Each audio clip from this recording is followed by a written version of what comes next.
So you can pull those back out.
I apologize, and here's one of these things. You know, you had it all set up.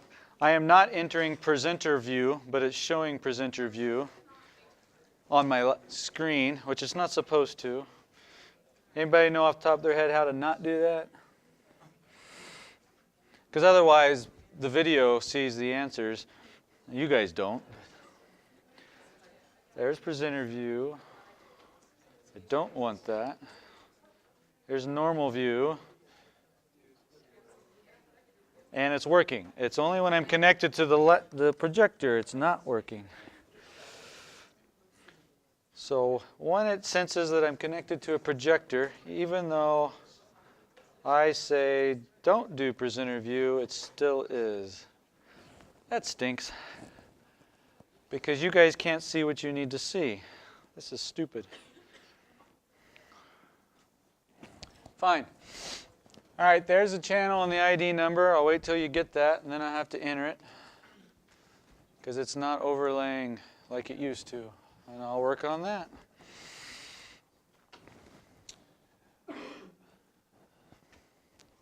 Those with responseware, I've been flickering that up and down. Do you have the session ID number yet?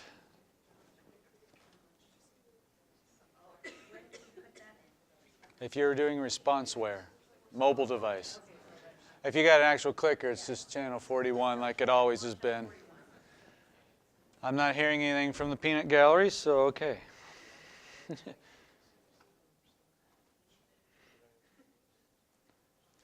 Open polling is open for this one.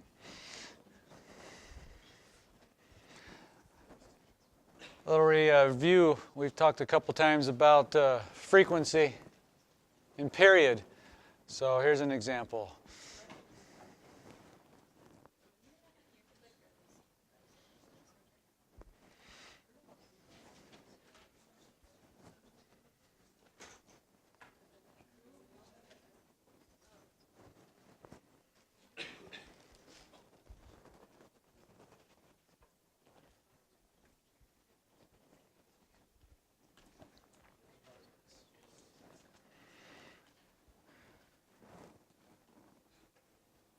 While we're stalling and you're getting your answers in. In the United States, it's generally 60 vibrations in 1 second, but in Europe, it's 50.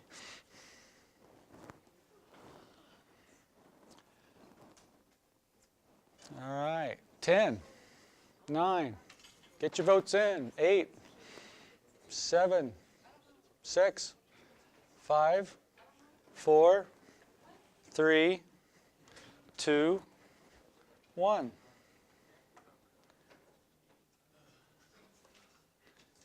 All right, 70% of you are saying A, which is correct.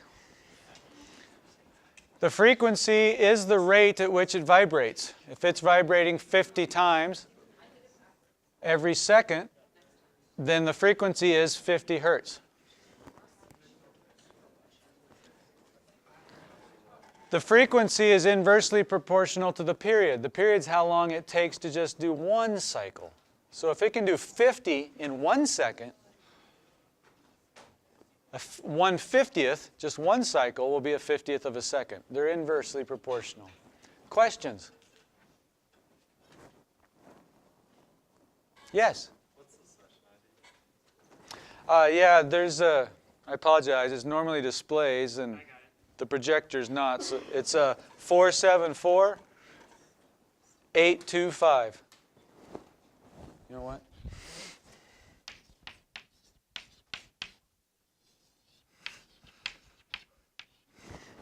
Is that what I said? Yeah. Okay. 30.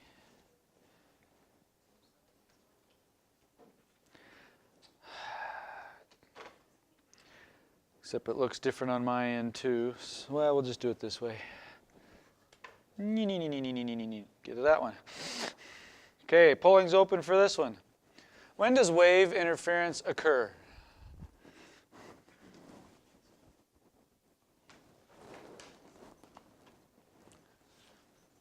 Or rather, it occurs for which one of these?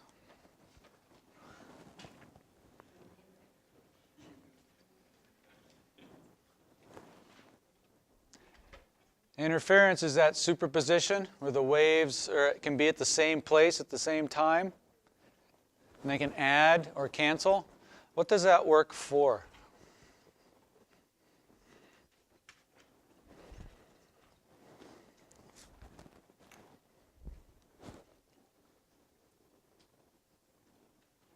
Ten, 9, 8, 7, 6, 5, 4, 3, 2, 1.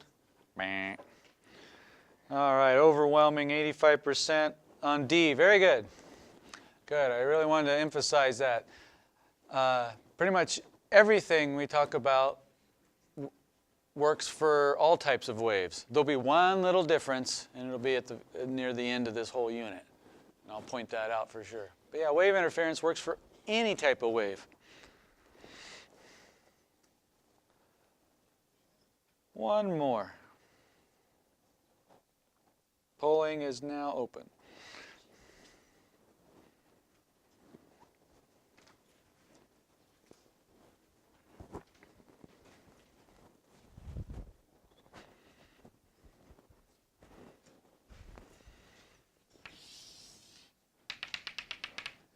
Those are the standing waves. When we did it with a wave spring out here, when we hit resonance, it looked like the nodes in the middle weren't moving, or the bumps were just going up and down instead of back and forth. What produces that? The reflected waves undergo what?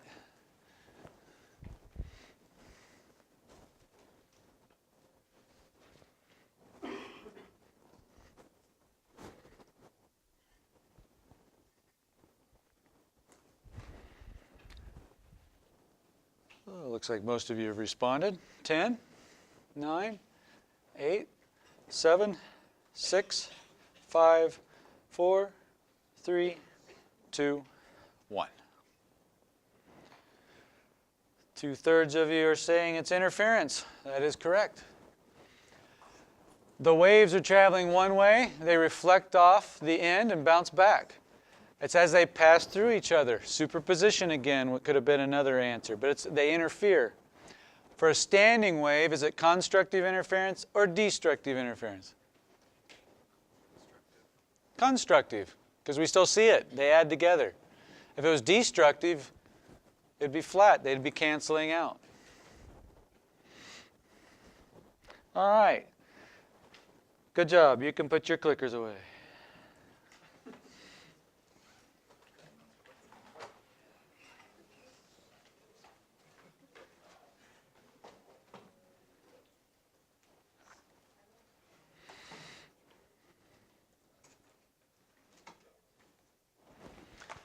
All right, here's a little example to put these terms together. Look at that relationship between velocity, wavelength, and frequency.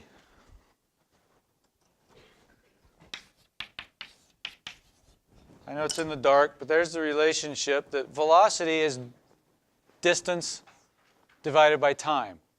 In terms of wavelength and frequency, that's the product of wavelength and frequency. Wavelength's how far you go, distance. Frequency is the rate. The time's in the denominator in the bottom, so it's distance per time. So here's a little idea. You can see a leaf that goes up and down as the water wave goes by. You think of it as somebody chucking a rock in the pond and the ripples are going by. So you can see the wave velocity. Here's a peak, and it's traveling, and it makes the leaf go up and keeps on going. Again, emphasize the leaf just goes up and down. It's just vibrating up and down.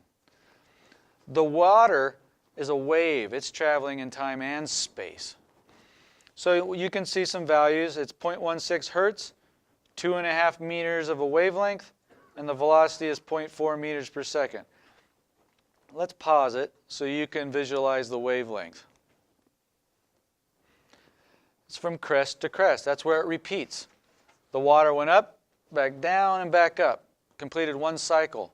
The time that takes is the period. The period's the time it takes for one cycle. The wavelength is the distance it covers in one cycle. And we know how distance and time are related. That gives the velocity. So I'll keep playing this. Well, let me pause again. So if velocity is this wavelength times this frequency, you multiply those together, you get that value. What will happen if I keep the velocity the same? The ripples are going to travel at the same speed. Let's adjust the wavelength and make it shorter. What will happen? The frequency will get bigger. You can see the waves are getting shorter. And now look, the leaf goes up and down more quickly. Bloop. Bloop. Bloop. As opposed to what it was before. It took forever. Bloop. Bloop. Let's make it really short. Bloop. Bloop. Bloop. Bloop. So yeah, if the wavelength is shorter, the frequency increases. Let's now make the wavelength back something reasonable. Let's adjust the wave velocity. What will happen? I'm going to increase the wave velocity, but not change the wavelength. Let's make it cruise. Doink. Doink. Doink. Now let's decrease the velocity to compare.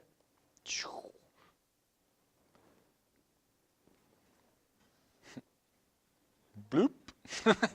So if the wave's not coming as fast, that changes things. I just hope you can see this, how this equation guides our thinking. If one is staying fixed, then the others have to adjust appropriately. But any of them can change. We talked about the guitar. So I brought in a little ukulele here. Hopefully it's still in tune, but close enough. Anybody play the ukulele? Can you do a little song? Because I stink. I know I'm putting you on the spot. And this is cheap. His disclaimer is he's probably rusty, he hasn't done this. I just asked him, and this is a cheap one that doesn't sound great. There's your disclaimers.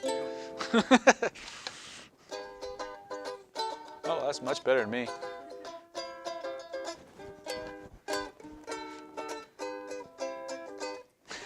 That's great. Thanks. Now I don't have to try my song. Oh, good. So the wavelengths are fixed between here and here. Or here, sorry. When you just play them open. But then he can change the wavelength by changing the length of the wire when he holds his finger down. Now the standing wave has to go back and forth in between these two spots. The wavelength is shorter, so the frequency goes up.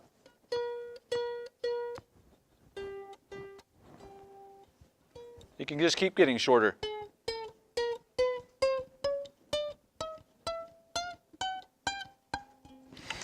That's because the speed of sound is a certain velocity in the wire. Now, how do I change the velocity?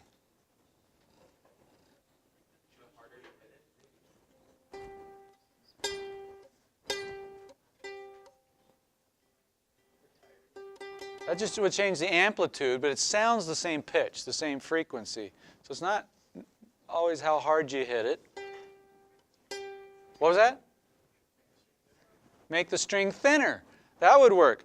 Unfortunately, on this, they're all the same. But on a guitar, the thinner ones, the material is now a little different, so the speed travels differently through it. Very good. Make it tighter. That's how. See, these are all the same length. They ought to sound the same, right? They have the same wavelength, same speed, wave velocities. So what's different is they're all under different tensions. Which one's tighter, A or B? A, that's right. We just loosened that one. If you tighten this one, it gets higher. Loosen it.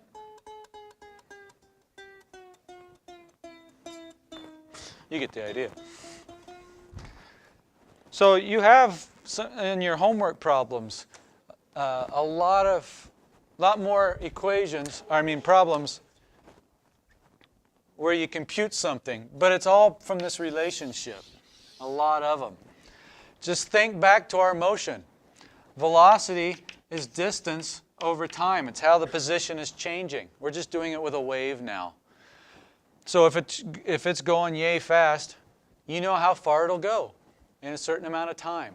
You know how frequently it'll pass by you. Think of the leaf on the ripples. If the wave passes you this frequently, and you know the wavelength between ripples, you know how fast it's going up and down, the rate, the frequency, and thus the period. They're all related. Questions? Anybody know the speed of sound off the top of your head?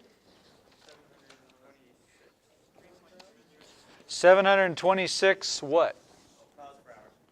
Miles per hour. See, that's one I don't have on the top of my head. 726 miles per hour. That sounds right. I have it in the standard units. 340 meters per second. They're wiggly. I can verify that one. From memory, this is sounding right. So that's the speed of sound in air at normal room temperatures. Pressure and temperature can change it because that would change the medium that it's traveling through. So when I talk, my voice gets to you at the speed of 340 meters per second. Do you think the speed of sound is faster or slower in water? Oh, it's mixed.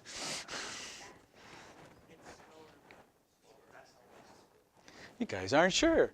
Well, let's skip to that one then. That's what my dominoes are for.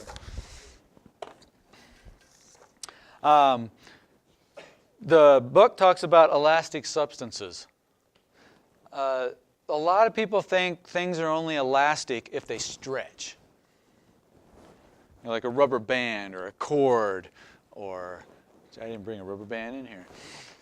But anything can be elastic if it rebounds back. After you put stress on it, sure, it can stretch or compress, but when you let go, does it go back to being normal? A rubber band does, so that works. But metal does too. So this is elastic. The table's elastic. Something that's not elastic, Play-Doh. You squish it or you stretch it, it doesn't go back. So it can't rebound, so to speak. So that would be inelastic. And sound can travel through anything elastic. Waves can, because they need that rebounding. Because remember, things vibrate. And if they just go one way and stop, you can't transmit a wave through it.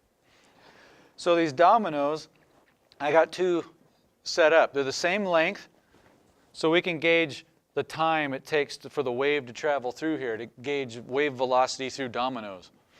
Which one do you think will travel faster?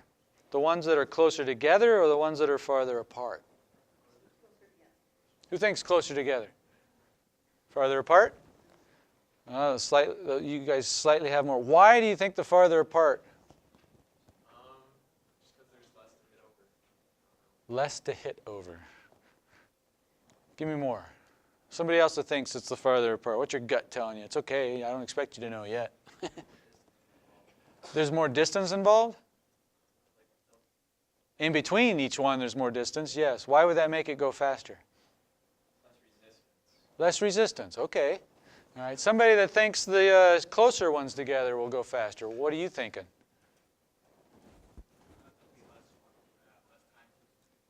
Less time between each one. That's logical. That's true. This one will take longer to get to there than that one will take to get to the first one. That is true. Anything else? They're going to be the same. Yeah, I didn't ask that yet. Good. All right, it'll be a tie. What are you thinking? Kind of going off it says I feel like it'll accelerate faster. It'll accelerate faster, Push them down. but you still think they'll end at the same time because this one will catch up? Going off it. Oh. They'll end. Well, let's just do it. Now, this is quick. It's short. I didn't feel like setting it up the whole length of the table, so make sure you're watching. And let's see if I can push them at the same time so you guys believe me. Are you ready?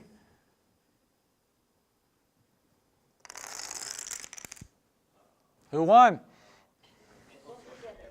The closer together won. It got there more quickly.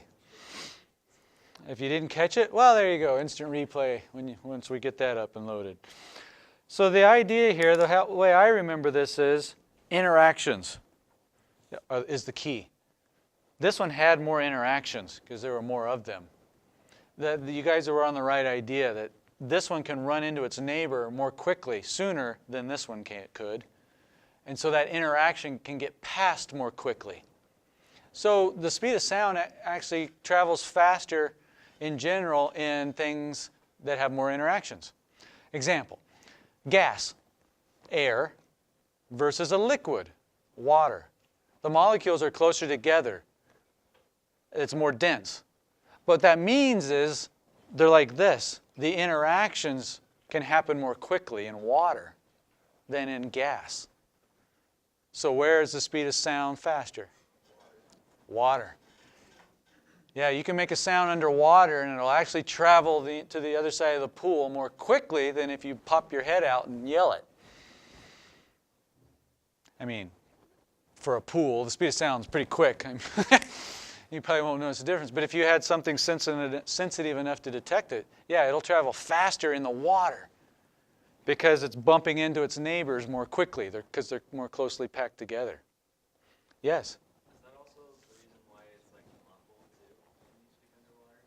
It's not clear. That has to do with why it's muffled underwater. Yeah, there's other things going on as well why you sound muffled. We're not designed to live or talk underwater either, and our ears hear differently as well. But the speed is what I'm emphasizing. Have any of you ever put your ear to a railroad track?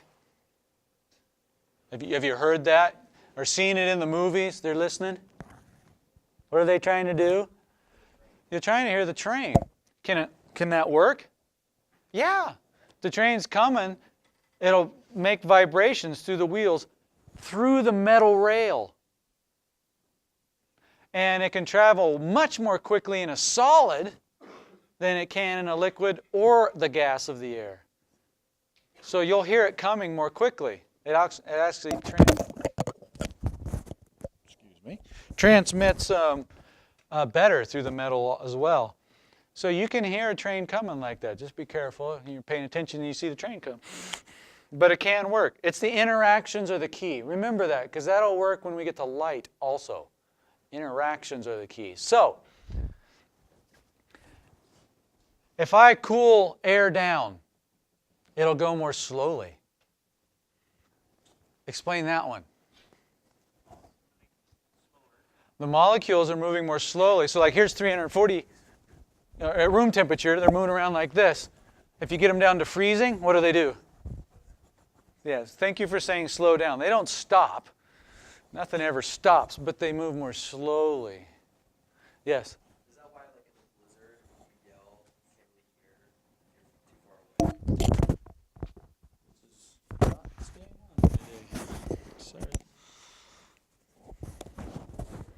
If you're in a blizzard, why you can't hear it very well. That has more to do with muffling.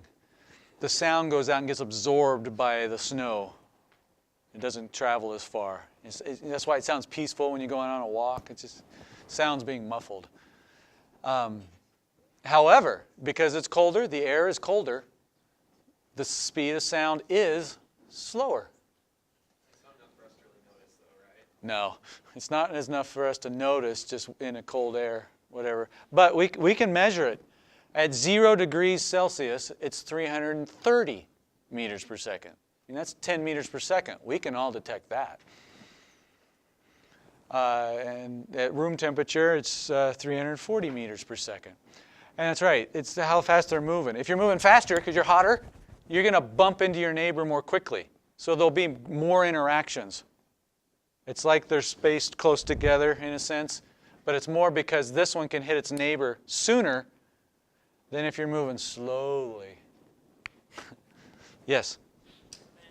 If we're talking about the same compound and it's in a different phase, like if it's in a gaseous phase compared to a solid phase or liquid, it's going to travel faster in a solid or a liquid phase than in a gaseous phase. That's correct. Bottom line is the speed of sound generally travels faster in a solid, a little slower in a liquid, and even slower in a gas. So that works for water. Yeah, you just have steam, slowest. Water, liquid, a little faster. Ice, it would travel even faster. Because there's more interactions. They're closer together in a solid in general. Didn't we just say, though, that a gas at a higher temperature has more interactions? Wouldn't it have less interactions? Okay, now that you got to only change one thing at a time. We're going to change phase and material or temperature. So there's two effects going. For example, you have water. It travels at a certain speed. If you heat up the water so it's warmer water, it'll go faster. But as soon as it becomes a gas, they spread out and it'll slow back down. The speed of sound in the steam will be slower than it was in the water. Yeah, now that you have steam, it travels yay fast. If you make the steam even hotter, it'll travel even faster through it because they bump into its neighbors. Just interactions are the key. This one always confused me. I just want to harp on that. Okay. So that's how it travels. Helps us understand how the velocity could change as you go through something. Let's show another animation.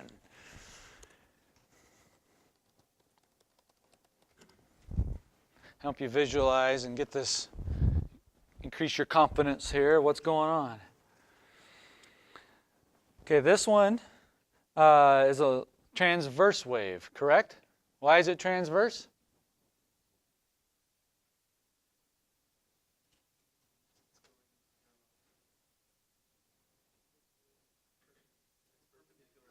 Because it's going perpendicular, at a right angle, transverse. They all mean the same thing. Look at the red coil there in the middle. It goes up and down. But the waves, it seems to be going left to right. So it's a little confusing because I'm using something that looks like a slinky. And you go, slinky, those are longitudinal. This is longitudinal. Now, see that red coil in the middle? It's going back and forth sideways, but so is the wave or the pulse, if you will. They're parallel. That's longitudinal. Now that I can show you the animation instead of just doing a slinky up front. We could do this in an oblique view. You can still kind of see it there. Just oscillates back and forth. So that's what air is doing. When I talk to you, the air right here, the air doesn't come out of my mouth and travel to your ear. It just bumps its neighbors like the animation and the dominoes. This air right here in front of my mouth is just going back and forth. It gets compressed and rarefied, compressed and rarefied. Air, well, the pressure wave of sound wave are longitudinal.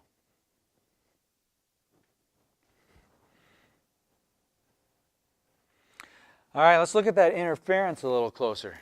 Here's two waves, the blue and the green, the top and the middle. They're the same size, they're the same frequency, they have the same wavelength, period, if they were moving. and amplitude, they're in phase. See, this crest is up when this crest is up. Down here, this shows the sum. It adds the two up. It superimposes them on top of each other. And how does the amplitude of the red bottom wave compare? Yeah, it's doubled because they add. Is this constructive or destructive? Constructive. That would be a louder sound. If you had this sound, la, and this sound, la, and you put them together, you get not la, but la, louder. But it's the same frequency. Let's shift it. Let's change the phase. Watch the green one. Now they're out of phase. Right there, perfectly out of phase. See, when the blue one's up, the green one's down. So they cancel, and the result, you wouldn't hear anything. If they're partially out of phase, like this, see, it's not as loud as it was before. It's not twice as loud. Because sometimes, see, here, this one's up, and that one's at 0. But right here and here, they're both up, so they add there. But over here, the blue is up, while the green is down, so they cancel. So you get a partial destructive interference. All right, let's try, let's go back to in phase. Let's change the wavelength. No, let's go out of phase. Out of phase. I'm going to change the wavelength, the size of the green wave, the middle one. I'm going to make it longer. Because they're not identical waves, again, the blue and the green can both be up at the same time right here, and see how they add? But over here, they're both down, and they go down this way. Over here, on the far left, one's up while one's down, and they cancel. So this one goes in and out of phase. Sometimes they add up and it gets bigger, constructive. But because they're different sizes, they don't match up perfectly. So then they get out of phase and start canceling again. In phase, out of phase. In phase, out of phase. Anaphase. There's our biologists in here. Oh, well, I thought it was fun. Go stand at metaphase, anaphase. Okay, whatever. That is called beats. Turn the lights up for this one. Here's two tuning forks. If I hit this one, it makes it vibrate.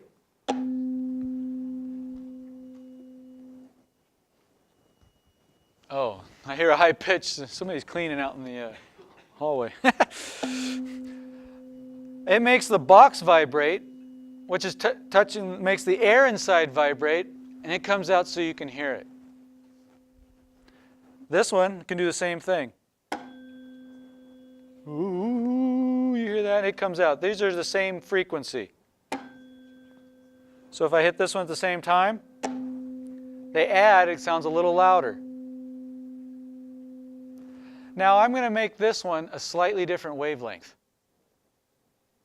And how I'm going to do that is actually changing, I'm going to move this, this mass. It's going to change its inertia, how it wants to vibrate. It's like making the pendulum shorter or longer where the mass is at. So it'll vibrate at a slightly different frequency, which means it'll have to have a different size wave. Let's just make it a little different. Now, that one sounds like that. You're like, well, it sounds the same. Let's play them together.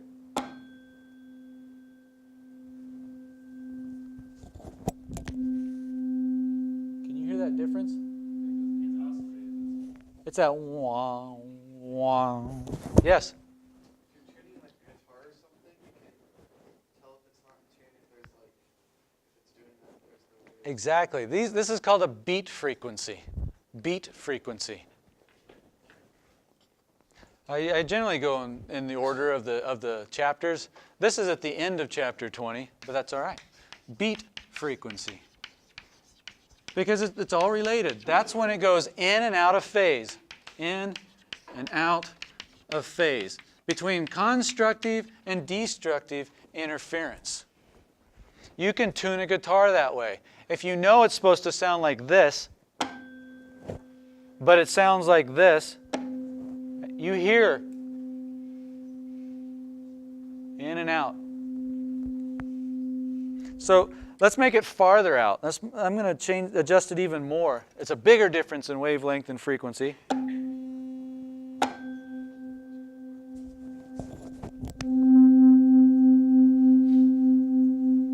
The faster the beats, the farther apart they are. You can actually tell the frequencies. They're related. The beat frequency of the beats, is equal to the absolute value of the two frequencies. That means basically it's the difference.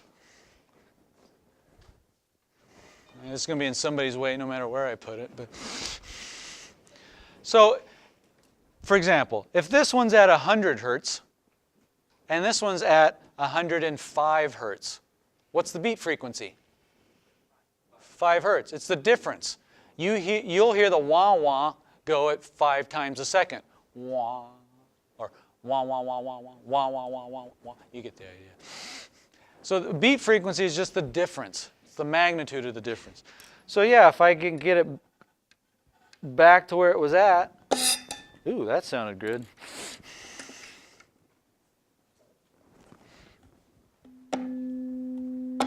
Let's see if I'm there. Nope. I'm closer though because the beat's a little slower. So the difference is even smaller. And as soon as you match up, you're there. That's beats. It's them superimposing and interfering with each other.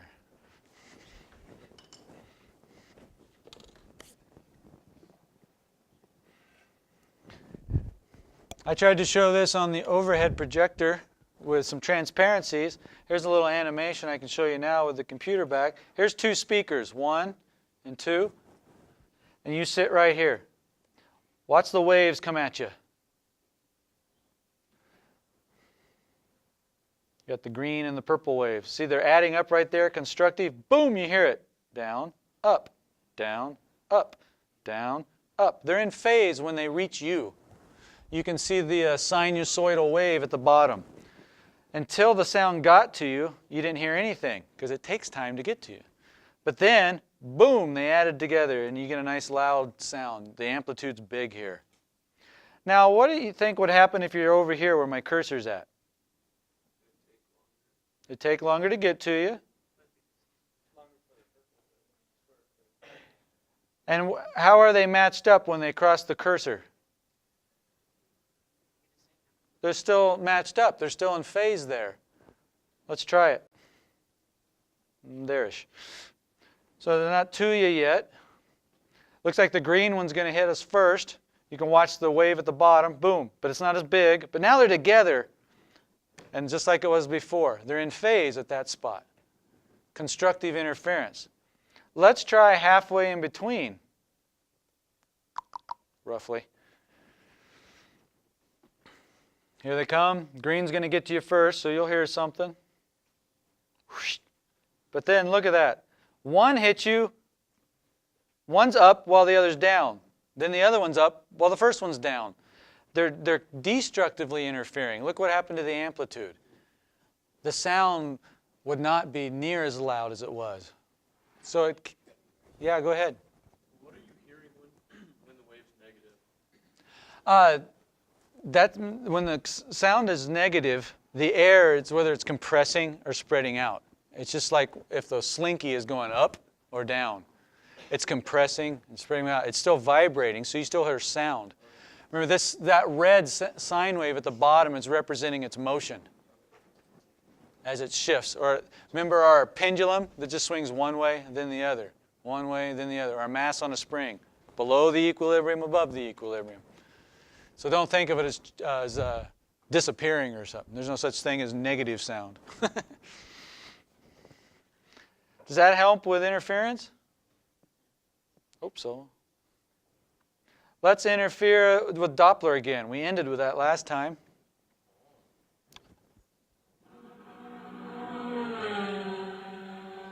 I know it's cute, but it works. Reset it. Look at what happens to the waves. They're coming out equally spaced, so they pass you at the same interval. But as it's approaching, look what happens to the waves. They get smooshed up. and then spread out. So as something's approaching you, or you're approaching it, or you're approaching each other, it doesn't matter. The frequency will get higher. The wavelengths get shorter. That correspondence again. The opposite when you guys are going away from each other. You can be going away, it can be going away, or you can both be going away. It gets lower. So when you break the sound barrier, do you just like go past the waves? Glad you asked. What happens when you break the sound barrier? Let's do it. Here's another animation. Here's the observer. This is like us. You can think of that in your ear. Here's the source of the sound. I'll start the simulation, and I'll start emitting. It sends waves out. You can see them okay? Good. We can make this a little bigger. It didn't want to. Okay. So this is the waves emitting from the source. These are the waves detected by us, the observer, down here. Boom. Boom. The wave passes. Boom. Boom. We hear sound the whole time.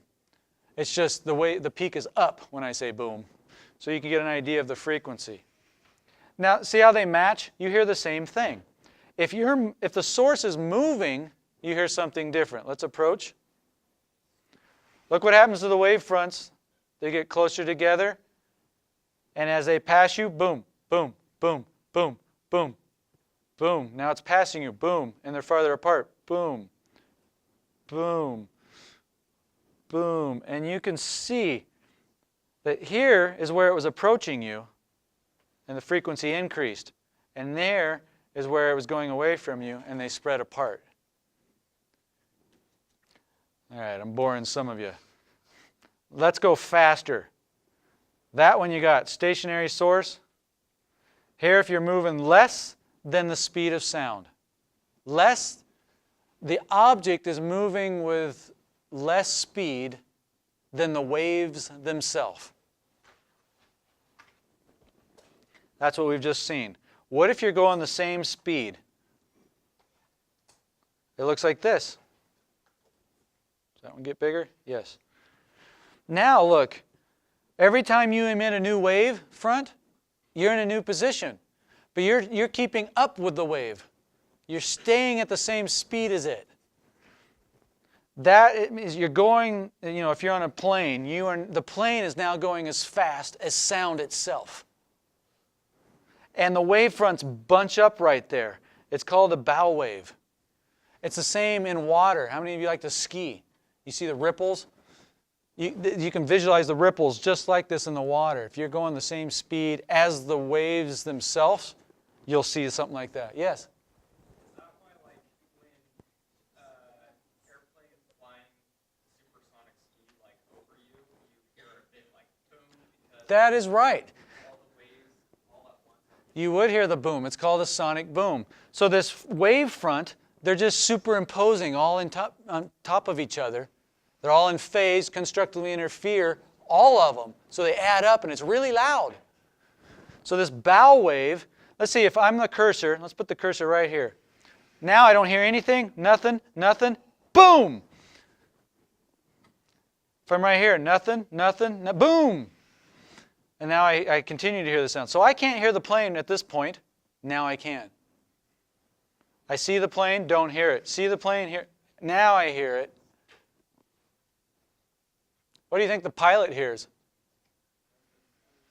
Nothing. He's keeping up with the waves. The wave front never passes him. He never hears a sonic boom. What if you go faster than the speed of sound? It looks like this. Now you actually get ahead of the waves. You really won't ever hear it there. You still, if the cursor is you, nothing, boom. When that wave front hits you, they all superimpose and you hear a sonic boom. After that, you can keep hearing the plane. Boom! Boom! And it makes that nice V shape, that cone. It opens up in a cone when you're going faster than the speed of sound in the medium you're at. The faster you go, the narrower that cone. Could you see that? If that were to go even faster. So yeah, that's what a shock wave is. That's what creates a sonic boom. I can do it. It's not that hard. I'm going to use a whip. This changes size. Who said with a guitar string, if you make it thinner, thinner, thinner, thinner, thinner, thinner, that changes the speed of the wave in it because I'm changing the material. It actually makes it go faster and faster and faster. So I can start a wave on this end, and it'll travel through it and speed up until it gets to the tip, and you can hear it. Now you're awake. That's actually a sonic boom. The tip of the whip is actually going faster than the waves can go in air. That creates a sonic boom. They all add up, and you hear it. Yeah!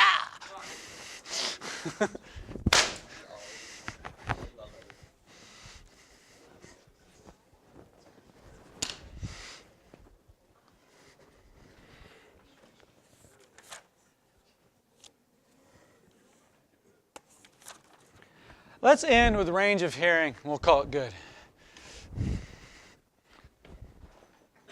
So the average human, healthy human, can hear frequencies from 20 hertz. This is in your book. 20 hertz. That's 20 times a second. That's slow. That's low. Up to 20,000 hertz. 20 hertz to 20,000 hertz. That's what our ears can hear. If it's below 20, anybody know what it's called? Because we can't hear it. Infrasonic. It's too low. Infra. That's in your book also. If it's above 20,000 hertz, ultrasonic. You've probably heard that. We can't hear it. It's too fast. Well, not everybody can hear the same thing with time. Can you guys hear that? That's 8,000 hertz. It's kind of annoying. As we get older, our ears get damaged because we listen to things we're not supposed to, too loud, too long. So if you hear a sound, raise your hand. Good, I hope you can all hear that. That's 10,000.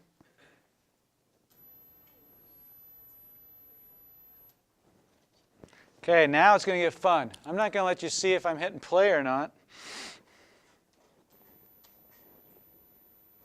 That's 14,000. 15,000. 16.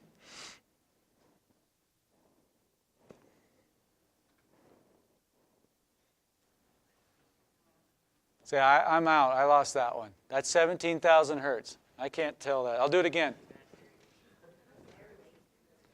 18. Oh, we lost some of you now. Let's do that one again. There's 19. Now be honest. Who hears this one? That's 20,000 hertz. 21. So that's our hearing range. I'll see you next time.